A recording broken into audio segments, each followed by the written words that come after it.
The girl's eyes widened. She dropped a coin into the vending machine. A bottle of Coke clattered out, just as she reached for it.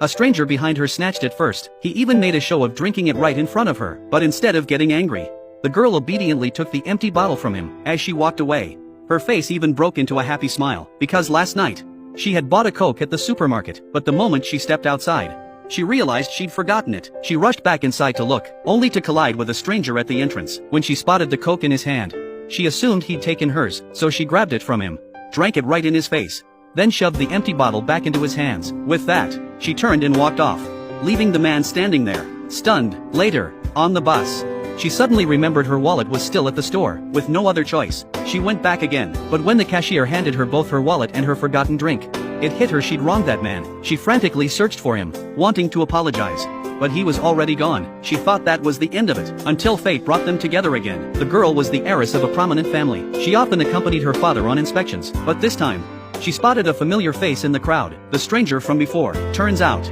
he was a worker at one of her father's construction sites. Despite their different worlds, there was something about him, a quiet, mature charm, that made her heart skip. Just when she thought they'd missed their chance again, Cupid had other plans. One day, her project was short on workers. She called her dad for help, and he sent over a skilled laborer. When the elevator doors slowly opened, there he was standing right in front of her. Remembering her past rudeness, she quietly slipped away, but she couldn't resist stealing glances as he worked. There was something steady and reliable about him, something that drew her in. To calm her racing heart, she headed to the convenience store for an ice-cold Coke, but before she could take a sip, the man snatched it right out of her hands. She looked up, startled but didn't resist, and as she walked home from work that day, she couldn't wipe the silly grin off her face.